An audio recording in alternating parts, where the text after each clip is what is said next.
네, 반갑습니다. 제가 진작 왔었어야 되는데, 제가 이제 이전 교회에서 이제 처리해야 될 일들이 좀 있어서, 이제 새해가 시작되고 나서, 우리 아까 찬양이도 하던 자매님이 성함이 뭐였죠? 소담 자매님. 소민. 소담 자매님은 동생이에요, 그러면? 미안해요. 되게 기분 나빠하는, 뭔가 기분 나빠하는 표정인데, 미안합니다. 예. 소민 자매님이 2월이 되면 이제 한 해 동안에 가졌던 모든 어떤 목표와 이런 것들이 슬슬 이제 좀 희미해지고 약간 맥이 빠질 때쯤이라고 얘기를 하셨는데 그때쯤 제가 와서 하여튼 죄송합니다. 근데 여러분들 많이 뵙고 싶었고 궁금했고 또 이제 우리 지난주에 제가 처음 오긴 했습니다만 우리 이렇게 청년부로 모이는 거는 이제 저게 처음이라 굉장히 오늘 아주 기대가 되는 마음으로 이렇게 왔습니다. 원래 이 청년 때는 제가 이제 그 2000년 12월부터 이제 전도사 사역을 시작했는데 그러니까 꽤 됐죠 지금 시간이. 근데 한 처음 첫째 해, 둘째 해를 빼놓고는 그 이후로부터 계속 청년부 사역을 했었어요. 그래서 이제 어, 이제 청년 또래의 어떤 그 분위기가 바뀌는 것도 이제 많이 이렇게 이제 지켜봐왔고, 그리고 한 사람의 어떤 개인의 인생이 고등학교를 졸업한 다음에 이제 어떤 식으로 펼쳐지는가를 이렇게 한 수십 년 동안 추적 관찰할 수 있는 약간 그런 또 이제 특권도 이렇게 얻었습니다. 어, 여러분들이 이제 어떤 마음으로 이제 어떤 상황 가운데에서 이제 여기 이렇게 나오시게 되셨는지는 이제 잘 모르겠습니다만, 여러분 굉장히 그 요즘 이제 특별하단 말이 너무 이제 시체말 같이 쓰여서 식상한 표현 같이 느껴지기도 합니다만, 여러분 굉장히 이렇게 특별한 시간과 장소 가운데 여러분들이 지금 속해 있다라는 사실을 좀 기억해 주시면 좋을 것 같습니다. 그리고 제가 늘 하는 얘기가 있어요. 원래 청년 때는 교회 안 나오는 때예요. 그러니까 이제 여러분들이 굉장히 이상한 사람들이고 그리고 안 나와도 뭐라 하지 않을 겁니다. 그리고 기회가 된다면 저도 이제 그런 과정을 겪었기 때문에 어려서부터 교회를 다니신 분들은 이맘때 이렇게 좀 교회 밖을 나가보시는 것도 한 번쯤은 해보시면 참 좋을 거라고 추천을 좀 드리고 싶고요. 어, 하지만 그럼에도 여기에 뭔가 나온다면, 여기에 뭔가 이렇게 앉아 있다면, 여러분 굉장히 그 특별한 시간을 보내고 있는 거라고 그렇게 말씀드리고 싶어요. 아까 그 제 옆에 있던 자매님이 여자분이 한 분 계셨는데 아까 핸드폰 들고 나가시더니 안 들어오시네요. 그래서 누군지 모르겠네. 마음이 제가 계속 신경이 쓰이는데 뭐 담배 한 대 피고 금방 들어오는 걸로 생각을 하겠습니다. 자, 우리 오늘 이제 본문 말씀은 그 이제 어떤 그 왕의 신하라는 사람이 나와요. 근데 이제 왕의 신하라고 하는 거는 그 당시에 이제 고급 관료였다 이런 뜻이겠죠. 그리고 이제 지금처럼 이제 신분제가 철폐된 사회가 아니기 때문에 꽤 그 이제 신분이 높은 사람이라고 이렇게 봐야 될 겁니다. 근데 그 사람이 예수님 앞에 찾아옵니다. 왜 찾아오냐면 자기 아들이 죽게 됐거든요. 그래서 좀 살려주십시오. 라고 이제 그렇게 하면서 예수님께 오는데 이 과정을 통해서 주님께서 믿음이 어떤 것인가에 대해서 이제 우리에게 이제 보여주시는 대목이 오늘 본문 말씀이라는 생각이 듭니다. 자, 먼저 우리 들어가면 한번 같이 한번 보실까요? 제가 좀 가리나요? 자, 믿음이란 단어를 여러분 딱 떠오르시면 이렇게 딱 들으시면 믿음, 믿어, 믿자, 뭐 이런 동사든 명사든 여러분들이 딱 이런 믿음이란 단어를 딱 이렇게 딱 들으시면 어떤 이미지들이 마음속에서 이렇게 떠오르시나요? 이따 우리 나눔 시간이 오늘이 있는 건가요? 네, 나눔 시간 한번 이야기를 한번 나눠보세요. 뭐 제 또래에서는 아마 이런 말, 아마 우리 남현 집사님도 혹시 뭐 그런 말씀 하셨는지 모르겠는데요. 믿음 그러면 이런 말이 떠오릅니다. 오빠 믿지 뭐 이런 말. 예, 근데 그런데 이제 오빠를 믿었다가 이제 큰일 난 경우가 많죠. 예전에 이렇게 보면. 예. 믿는다라는 말을 이렇게 우리가 보통 이렇게 하면 아니 뭐 이런 거 많이 하죠. 너 나 믿지? 너 그 내가 너한테 약속 지킬 거라는 거 믿지? 라고 이렇게 하면서 어떤 개인이 갖는 어떤 결의, 개인이 갖는 어떤 의지, 약간 이런 것들을 표현할 때 믿음이란 말을 이렇게 쓰죠. 그런데 이제 성경에서 다 사용하는 이 믿음이란 단어는 그런 우리가 흔히 일상어에서 사용하는 믿음이란 단어와 조금 다르다는 걸 알 수 있어요. 이제 저와 함께 우리 몇 주 동안 우리 오늘 제목이 믿음은 어디서 오는가 1번이잖아요. 네, 그 얘기는 뭐죠? 2번도 있다는 얘기예요. 또 분위기가 좋으면 3번도 갈 수 있다는 얘기인데, 믿음이 도대체 성경에서 말한 믿음이 도대체 무엇인가 함께 같이 우리가 한번 살펴봤으면 좋겠어요. 자, 두 번째로 생각해보고 싶은 이야기가 있어요. 우리 이제 보통 너 교회 다닌다며? 교회 왜 다녀? 나 예수님 믿기 때문이야 라고 하는데, 나는 예수님을 믿는다라는 말에서 여러분 제일 중요한 단어는 뭐라고 생각하세요? 상조 형제님은 뭐라고 생각하세요? 들었어요? 어디서 얘기를? 너무 이렇게 쉽게 얘기하는 것 같은데. 네. 보통 우리는 나는 예수님을 믿는다 그러면 내가 믿는다를 굉장히 중요하게 생각해요. 내가 믿었어. 내가 언제부터 내가 예수님을 믿었어. 내가 이만큼 예수님을 믿어. 그런데 성경적인 관점에 따르면 제일 중요한 말은 예수님을이라는 말이에요. 우리는 끊임없이 무엇인가를 바라보죠. 그리고 끊임없이 어떤 대상을 신뢰하죠. 그 신뢰의 강도는 조금 다를 수 있지만 우리가 무언가를 신뢰하지 않으면 우리 일상을 살아갈 수가 없죠. 우리가 버스를 타거나 지하철을 탈 때 이것이 사고가 나지 않을 거라고 하는 신뢰가 없다면 그걸 탈 수가 없을 거예요. 우리는 아무리 작은 거라도 무언가 신뢰를 보여줘요. 그런데 이 믿음에 있어서 신앙생활에 있어서 가장 중요한 것은 내가 믿는다라는 나의 행위가 중요한 게 아니라 예수님이 내 앞에 대상으로 계신다. 이게 가장 중요한 거예요. 오늘 제가 말씀드리고 싶은 게 바로 이거예요. 자, 우리 내용을 한번 좀 더 살펴보겠습니다. 자, 토파보기. 이거 토파보다란 말은 이제 샅샅이 살핀다 이런 뜻인데, 우리 45절을 이렇게 보면 이 갈릴리 사람들이 예수님을 굉장히 환영해요. 이 5장 45절을 이렇게 아까 이제 읽으셨는데, 왜냐하면 예수님께서 4장 45절이죠. 예수님께서 이제 그 예루살렘에서 이제 하신 일을 이제 보고 이제 좋아서 이제 그 예수님을 이제 환영하는데, 예수님이 예루살렘에 가서 뭘 하셨냐면 그 요한복음 그 2장에 이제 보면 성전을 뒤집어 엎어버리세요. 그러니까 그 당시 사람들이 가지고 있었던 성전에 대한 어떤 불만, 성전을 둘러싼 어떤 권력층을 향한 어떤 불만을 예수님께서 시원하게 표출해 주셨다. 우리의 마음을 대리해서 표출해 주셨다. 아마 이런 마음 때문에 갈릴리 사람들이 예수님을 환영했던 것 같아요. 근데 예수님이 그러한 그 갈릴리 사람들의 그 환영 가운데 뭐라고 이렇게 초를 치시냐면 앞 44절에 이렇게 이야기하시죠. 친히 증언하시기를 선지자가 고향에서는 높임을 받지 못한다 이렇게 이야기하세요. 그러니까 예수님 약간 갈릴리 사람들이 막 자기를 이렇게 환영하고 이러면 너희들이 날 환영하는구나, 나도 좋다, 내가 고향에 오니까 좋다, 이렇게 좀 정치인이라면 그렇게 메시지를 좀 하셨을 텐데 그렇게 안 하시고 원래 선지자가 고향에서 환영 못 받아. 그런데 갈릴리 사람들은 예수님을 환영해. 우리의 어떤 그 답답한 마음을 해결해 줄 어떤 지도자, 아마 이런 분으로 아마 생각을 했던 것 같아요. 근데 정말 주님이 원하시는 건 뭐냐면 48절에 보면 예수님이 이르시되 너희는 표적과 기사를 보지 못하면 도무지 믿지 않는구나. 내가 너희에게 원하는 거는 뭐다? 믿음이다. 이런 이야기를 하세요. 믿음이다.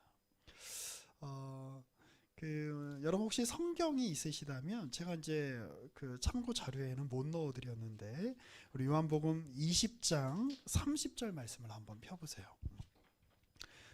성경을 펴셔도 좋고 이제 휴대전화에 있는 어플리케이션을 이용하셔도 좋아요. 우리 요한복음 20장 30절에서 31절을 같이 한번 읽어볼게요. 없으신 분들은 잘 한번 들어보세요. 시작. 예수께서 제자들 앞에서 이 책에 기록되지 아니한 다른 표적도 많이 행하셨으나 오직 이것을 기록하면 너희로 예수께서 하나님의 아들 그리스도이심을 믿게 하려 함이요 또 너희로 믿고 그 이름을 힘입어 생명을 얻게 하려 함이니라. 그러니까 주님께서 오늘 아침에 이문식 목사님께서도 그렇게 설교하셨지만 이 표적을 나타내시는 이유, 이적을 나타내시는 이유는 그것 자체가 목적이 아니라 31절에 의하면 두 가지 이유가 있다는 거예요. 첫 번째는 예수님이 하나님의 아들 그리스도이심을 믿게 하려 하십니다. 그러니까 주님은 어떤 정치 지도자로 어떤 우리의 문제를 해결해주는 어떤 탁월한 어떤 혁신가 정도로 사람들이 그렇게 주님을 알기를 원하시는 게 아니라 하나님의 아들 그리스도이심을. 그리고 두 번째 이유는 두 번째 목적은 너희로 믿고 그 이름을 힘입어 생명을 얻게 하려 함이라. 주님이 표적을 행하시고 이 땅에 오셔서 사역을 하시는 이유는 사람들이 그런 주님을 보고 주님을 믿고 그의 이름을 힘입어 생명을 얻게 하시는 게 주님의 목표였던 거예요. 그게 주님이 바라시는 믿음이죠. 자, 그런데 이제 여기서 아주 이제 재미있는 이제 대조가 나옵니다. 요한복음 우리 다시 4장으로 가셔서 우리 49절을 한번 보세요. 신하가 이르되 주여 내 아이가 죽기 전에 내려오소서. 여기 이제 우리 개역개정 성경에 보면 굉장히 이제 그 공손한 표현 같이 이렇게 나오죠. 내 아이가 죽기 전에 오셔서 좀 기도해 주세요. 고쳐 주세요. 그런데 이제 원어를 보면 뉘앙스가 좀 묘해요. 뭐냐면 명령형으로 돼 있어요. 그러니까 왕의 신하라 그랬잖아요. 고위 관료라 그랬잖아요. 그러니까 이 사람은 어디서든 명령만 하면 사람들이 자기 얘기를 들었을 거예요. 그 당시 얼마나 권력이 무서운 시대였어요. 그러니까 지금 예수님한테도 그렇게 요청하는 거죠. 와서 내 아들을 좀 고치라. 그러니까 주님이 뭐라고 이야기하세요? 50절에 이르시되 가라. 역시 명령형이에요. 네 아들이 살아있다. 그러니까 주님 나에게 이런 걸 좀 들어주세요 라고 하는 그 명령에 주님께서 그 명령에 순응하지 않으시고 오히려 주님이 명령을 하시는 거예요. 그 당시 신분 사회였다는 것을 염두에 놓고 보면 굉장한 파격입니다.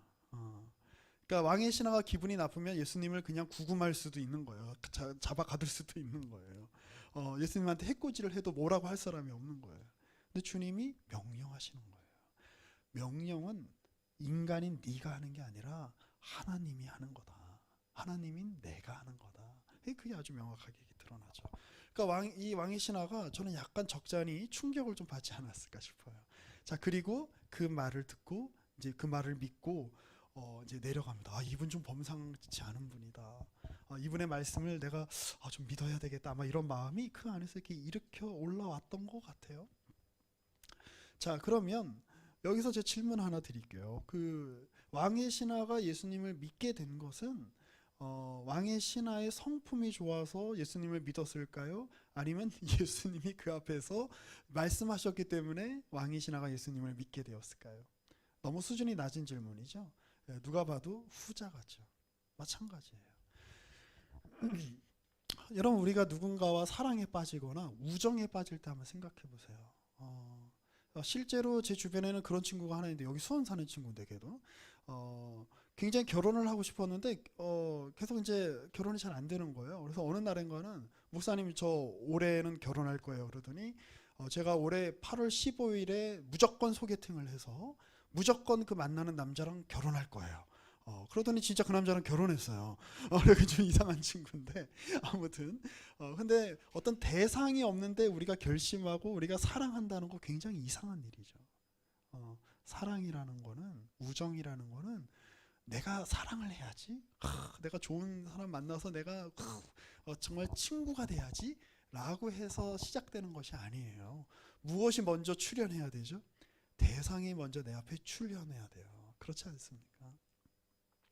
그러니까 저한테 이제 뭐 제가 다음 주에는 이제 제 가족 소개도 좀 할 생각인데 저한테 이제 아들이 둘이 있어요. 하나님이 저를 조금 덜 사랑하셔서 아들만 둘을 주셨는데 이제 첫째 아이가 태어났을 때를 지금도 제가 기억해요. 지금 그 아이가 이제 초등학교 5학년 또래가 됐는데 그러니까 2012년에 태어났죠. 뭐 지금도 기억해요. 그 7월 달에 6월 달이었나? 제가 좀 헷갈리는데 아무튼 그 아이가 태어났을 때 그 의사 선생님이 이제 그 아이를 이렇게 안고 나오고 탯줄을 저보고 자르라 그러더라고요. 이렇게 자르고 이 아이를 이렇게 받아들었을 때 제 안에서 이렇게 막 솟아오르는 그 희열, 어떤 세상의 그 어떤 거로도 이렇게 설명할 수 없는 그 기쁨. 내가 그때 제 마음에 어떤 마음이 들었냐면요. 내가 이 아이를 위해서라면 지금 당장 죽으라도 죽을 수 있겠다. 누가 이 아이를 위해서 죽을 수 있어 그러면 내가 당장 죽을 수 있겠다. 이런 마음이 들더라고요. 요즘은 그냥 걔 때문에 그냥 죽을 것 같아요. 하도 말을 안 들어가지고. 근데 그것이에요. 아이가 없는데 아이를 향한 사랑이 생성되지 않습니다. 여러분, 첫사랑에 빠졌을 때 한번 생각해 보세요. 나는 오늘 꼭 교회에 가서 첫사랑에 빠지겠어 이렇게 결심하고 오는 사람 없습니다. 교회에 와서 시선, 우리가 주님을 바라볼 때 주님의 놀라운 일을 일으키시지라고 하며 주님을 바라봐야 되는데 가끔 이렇게 시선이 이렇게 어떤 오빠한테 맞춰질 때가 있죠. 어떤 자매에게 맞춰질 때가 있죠. 그 사람이 내 눈앞에 출현했을 때 나도 모르게 내 안에서 어떤 감정들이 이렇게 올라오죠. 이 왕의 신하가 원래 믿음이 좋은 사람이어서, 그 사람이 어떤 조건이 좋은 사람이어서, 성품이 좋은 사람이어서 믿음이 형성된 거다라고 보기보다는 주님이 그에게 말씀하셨기 때문에 그에게서 믿음이 생겨난 거예요. 그러니까 주님이 먼저 그 앞에 함께 하시는 게 제일 중요한 사건이에요. 그 구약 성경에 아주 유명한 인물 중에 그 아브라함이라고 있죠. 아브라함 생에 많은 사건들이 있어요. 뭐 애굽으로 건너갔다가 자기 아내를 그 여동생이라고 속여가지고 바로한테 팔아먹었는데, 애굽의 왕한테 팔아먹었는데 하나님이 다시 다 회복시켜 주신 이야기. 뭐 우물을 팠던 이야기. 뭐 그 나중에 그래서 자기의 아들까지 바치잖아요. 근데 아브라함 사건 중에서 아브라함이 겪었던 사건 중에 제일 중요한 사건이 뭔지 아세요? 그 임마누엘 레비나스라고 하는 그 유명한 그 이제 프랑스에서 활동했던 유대계 철학자가 그런 말을 했어요. 아브라함 사건에서 가장 중요한 거는 창세기 12장 1절에서 하나님이 아브라함을 부르신 사건이다. 아브라함아, 너는 너의 친척, 너의 본토 아비집을 떠나 내가 내게 지시할 땅으로 가라. 거기에서 모든 게 다 형성되는 거예요.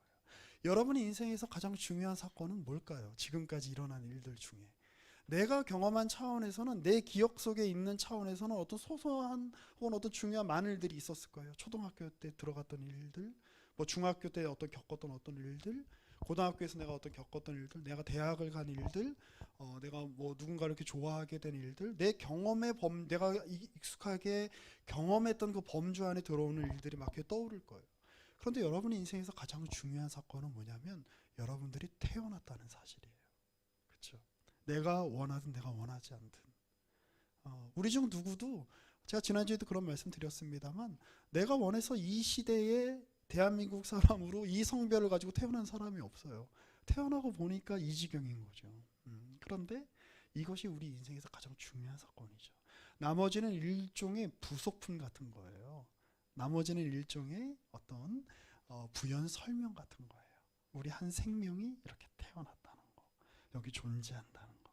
지금 주님이 그렇게 왕의 신하를 만나주고 계시는 거예요. 자, 왕의 신하가 이제 되돌아갑니다. 그런데 그 자료를 살펴보면 갈릴리에서 이 가버나움까지 한 32km쯤 된다 그래요. 조금 먼 갈릴리라고 쳐도 4, 50km가 되지 않았을 거예요. 그러면 빨리 갈 수 있었을 텐데 그 다음 날 물어보는 거죠. 그 왕의 신하의 신하들이 와가지고, 이 사람이 막 그 하인들이 와가지고 당신 아들이 나왔습니다 이야기해요. 그리고 물어보죠. 언제쯤 나왔니? 어제 7시에 떨어졌어요. 열기가 떨어졌어요. 예수님이 말씀하신 딱 그때인데, 이 히브리 시간으로 7시라는 거는 오후 1시예요. 그러니까 생각해 보세요. 오후 1시에 출발했는데 자기 아들 문제잖아요. 아마 급하게 가면 당일날 갈 수 있었을 거예요. 그런데 한 30km, 40km 정도 거리니까. 그런데 그 다음날 도착했다는 뜻이에요. 그러니까 그가 그 가는 도중에 아마 온갖 생각이 왔다 갔다 복잡하지 않았을까요? 아마 이런 거 아니에요. 신앙은 나는 예수님을 믿어. 그래갖고 내가 10년 전에 예수님을 믿기로 했어. 그래서 그 믿기로 결심한 그 의지와 그 열심이 10년 동안 쭉 아무 의심 없이 유지가 됐어. 이런 거 아니에요. 아마 굉장히 많은 갈등과, 정말 나았을까? 터벅터벅 걸어 내려가면서 진짜 내 아들이 괜찮은 걸까? 의심과 회의와 이 시간을 걷는 거예요. 그런데 하나님이 그 시간 전체가 다 뭐라고 보시는 거예요? 믿음의 시간이라고 보시는 거예요. 그러니 여러분, 우리 청년이 된다는 거는 그 부모의 언어에서 독립하는 시기를 겪게 된다라는 거예요. 그전에는 우리 엄마가 믿었던 하나님, 우리 아빠가 믿었던 하나님, 저 여러분들이 여기 이렇게 왜 끌려왔는지 잘 모르겠어요. 아마 이런저런 이유로 다 이렇게 끌려왔겠죠. 그런데 우리 청년의 시기라고 하는 거는 나 스스로 이제 질문을 던지는 시기인 거예요. 정말 하나님이 계신가? 정말 그분이 나를 인도하시는가? 정말 그분이 나를 지금 붙들고 계시는가? 그분이 내 삶에 관심이 있으신가? 이런 질문을 던지는 시간이에요. 이게 불신앙이라고요? 이게 의심이라고요? 그렇지 않아요. 우린 믿음이란 단어를 너무나 아무 생각 없는 자기 확신, 자기의 어떤 결연한 의지 이런 것들과 자꾸 연결시켜서 생각해요. 그러나 그렇지 않아요. 성경을 읽는다는 거는 우리 연결짓기로 넘어가 보죠. 단어를 새롭게 규정하는 거예요. 우리는 이 세상에서 통용되는 어떤 그 단어의 의미로 성경을 읽어요. 그래서 성경이 말하는 바가 뭔지 우리가 오해할 때가 너무 많아요. 자, 우리 오늘 첫 번째 믿음이란 단어를 다시 새롭게 규정해 봅시다. 믿음이란 단어는 자기 확신이 아니에요. 주님이 계시기 때문에 우리에게서 솟아오르는 어떤 것이에요. 그래서 우리의 표현으로는 하나님 안 계신 것 같은데, 하나님 내 삶에 관심 없으신 것 같은데, 하나님 내게 은혜를 베푸시지 않는 것 같은데 라고 하는 불만, 의혹, 그리고 이 여기가 아주 놀랍죠. 그 신앙의 대부분은 예수님이 안 계신 것 같은 하나님 부재의 시간을 겪는 게 바로 믿음이에요. 주님이 같이 안 가시잖아. 왕이신 나라. 혼자 가는 거예요. 예수님이 안 계셔요. 하나님이 내 옆에 계시다는 증거가 없어요. 그 고독한 시간을 걷는 거. 그러나 그 안에서 하나님이 우리를 키우시고 그 안에서 우리로 하여금 하나님이 우리를 기계적인 존재가 아니라 인격적인 존재로 대하시는 바로 그 길을 걷는 것. 의혹과 불안의 길을 걷는 것. 그것이 바로 곧 믿음의 길이에요. 의혹 그 자체, 불안 그 자체가 어떻게 믿음의 길이겠어요? 그런데 주님과 함께 걷는다면 그 길이 믿음의 길인 거예요. 그러니 내게 일어나는 반응 이전에 내가 누구와 걷고 있는가가 중요해요. 내가 누구와 함께 하고 있는가. 내가 그분의 시선 앞에서 그분의 시선을 마주치며 내가 어떤 길을 걷는가. 칼바르트라고 하는 신학자가 이런 말을 했어요. 로마서 강의라고 하는 책에서. 그 희한하죠. 제가 이문식 목사님한테 제가 오늘 성년부 설교 시간에 칼바르트 인용할 거예요 얘기 안 했는데, 목사님 오늘 일부 예배 때 칼바르트 얘기하시더라고요. 그래서 이상하다. 뇌 속에 뭔가 칩을 심어 놓으셨나 뭐 이런 생각을 했는데, 조금 말이 어려운데 이거 독일어로 번역한 거라 번역자가 최대한 깔끔하게 하시려고 노력은 했겠습니다만 조금 이해하기 어려워요, 구문이. 하지만 가만 보세요.